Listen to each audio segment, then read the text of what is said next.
Online ചാനലിനകത്ത് എൻ്റെ ഫോട്ടോയും ജയൻ്റെ ഫോട്ടോയും അവരുടെ ഫാമിലി ഫോട്ടോ ഒക്കെ വെച്ചിട്ട് ഞാൻ ഇങ്ങനെ പറഞ്ഞു ഞാൻ അങ്ങനെ പറഞ്ഞു എന്നും പറഞ്ഞ് കുറെ കിടന്ന് കറങ്ങി നടക്കുന്നത്. ഞാൻ ജയൻ്റെ കുറച്ച് വീഡിയോ ഇട്ടിട്ടുണ്ടായിരുന്നു അവരുടെ ഫാമിലി ഇഷ്യൂസ് ബന്ധപ്പെട്ടിട്ടൊക്കെ. ജയൻ്റെ ആ കരഞ്ഞ് കുറേ നിലവിളിച്ച് കാര്യങ്ങളൊക്കെ ആയിട്ട് ബന്ധപ്പെട്ടിട്ട് നമുക്ക് പാവം തോന്നി.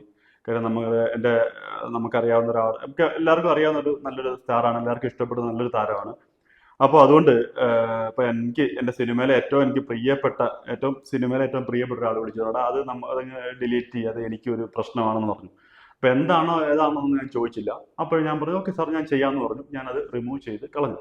അത് എന്തുകൊണ്ട് റിമൂവ് ചെയ്തെന്ന് പറഞ്ഞാൽ പേഴ്സണലി ഞാൻ റെസ്പെക്ട് ചെയ്യുന്നതും എന്നെ പിന്നെ ഞാൻ നമ്മൾ ആ ഒരു ഫീൽഡിലേക്ക് ഇറങ്ങുവാണ്, നമ്മൾ അത്ര ബഹുമാനിക്കുന്ന ഒരു വ്യക്തി നമ്മുടെ അടുത്ത് പറയുമ്പോൾ നമ്മളത് ഡിലീറ്റ് ചെയ്യും, അത്രേ ഉള്ളൂ. അതുപോലെ മാത്രമല്ല ഇപ്പം എൻ്റെ സിനിമയൊക്കെ സെക്കൻഡ് ഷെഡ്യൂളുമായിട്ട് ബന്ധപ്പെട്ടിട്ട് ഇപ്പം തുടങ്ങാൻ പോവാണ്.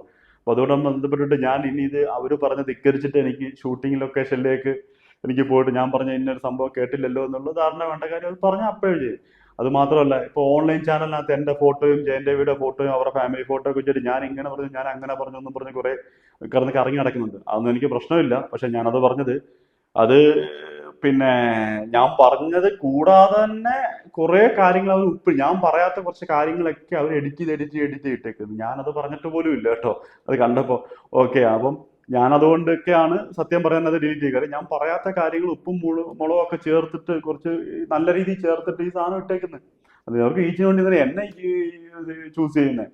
അതൊരു വായ കൊണ്ട് പറഞ്ഞിട്ടല്ല എഴുതിയാണ് ഇട്ടേക്കുന്നത്. കുറച്ചൊക്കെ എഡിറ്റ് ചെയ്തിട്ടുണ്ടെന്ന് തോന്നുന്നു കേട്ടോ. അത് ഇതൊക്കെ ഞാൻ എപ്പോൾ പറഞ്ഞു. ഞാൻ പിന്നെ ഈ വീഡിയോ തന്നെ എടുത്ത് നോക്കി ഞാൻ എന്തൊക്കെയാ പറഞ്ഞത്. ഞാൻ പറഞ്ഞിട്ടില്ലാത്ത കാര്യങ്ങളാണ് ഓൺലൈൻ ചാനലിനകത്ത് 13 ഓൺലൈൻ ചാനലിനകത്താണ് ഈ വാർത്തകൾ എടുത്ത് ജയൻ രവിയുടെ കാര്യങ്ങൾ സിനിമയിലുള്ള ആൾക്കറിയാമെന്നും പറഞ്ഞിട്ട് എടുത്ത് കൊടുത്തേക്കുന്നത്.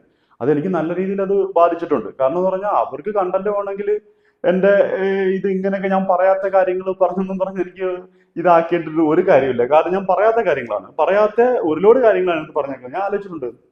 അപ്പൊ ഇങ്ങനെയാണ് ഈ മഞ്ഞപ്പത്രമായിട്ട് സ്പ്രെഡായിട്ട് പോകുന്നത്. ഇപ്പൊ ഞാൻ ഇനി അതിനെക്കുറിച്ച് സംസാരിക്കാനും ഇല്ല. ഇനി ജയൻ രവിയുടെ ഇഷ്യൂസായിട്ട് ബന്ധപ്പെട്ട് കാര്യമില്ല. എന്തെങ്കിലുമൊക്കെ ഇതേപോലെ ഒന്നും സംഭവിക്കാതിരിക്കട്ടെ, എന്തെങ്കിലും ലീഗലി ആരും അറിയാതെ അങ്ങ് തീർന്നു കഴിഞ്ഞാൽ അത്രയും നല്ലത് എന്ന് ആശ്വസിക്കുവാണ്. പിന്നെ എനിക്കൊരു കാര്യം പറയാനുള്ളതെന്ന് പറഞ്ഞാൽ ഇത്രയും ഞാൻ ഒന്നും പ്രതീക്ഷിച്ചിട്ടൊന്നുമില്ല. എങ്ങനെ ഏതായാലും ഈ ഒരു എൻ്റെ സിനിമയ്ക്കകത്തോട്ടുള്ള ആൾ എന്നെ വിളിച്ചു പറഞ്ഞിട്ട് ഇത് അതൊന്ന് റിമൂവ് ചെയ്ത് കളയെന്ന് പറയുമെന്ന് ഞാൻ ഒരിക്കലും സ്വപ്നത്തിൽ വിചാരിച്ചില്ല. അതിന്റെ പേരിലാണ് ഞാൻ റിമൂവ് ആക്കിയത്. അല്ലാതെ ആരെയും പേടിച്ചിട്ടൊന്നുമല്ല. ഞാൻ റെസ്പെക്ട് ചെയ്യുന്നതും ഞാൻ ബഹുമാനിക്കുന്നതും അവർ പറയുന്നതിന് ഒരു അനുസരണക്കേട് കാട്ടാതെയും അവർ പറയുന്നതിന് എതിർത്തൊന്നും പറയാതിരിക്കുന്ന ഒരു വ്യക്തി എൻ്റെ അടുത്ത് ഇങ്ങോട്ട് റിക്വസ്റ്റ് ആയിട്ട് പറയുമ്പോൾ എനിക്കത് ഡിലീറ്റ് ചെയ്യാതിരിക്കാൻ പറ്റത്തില്ല. അതുകൊണ്ട് ഞാൻ ഡിലീറ്റ് ചെയ്തതാണ്. അപ്പോൾ ഇത് ഞാൻ ജസ്റ്റ് പറയാനായിട്ട് ഞാൻ പറഞ്ഞാണ്. ഇനിയിപ്പം ഓക്കെ, ശരി, താങ്ക് യു.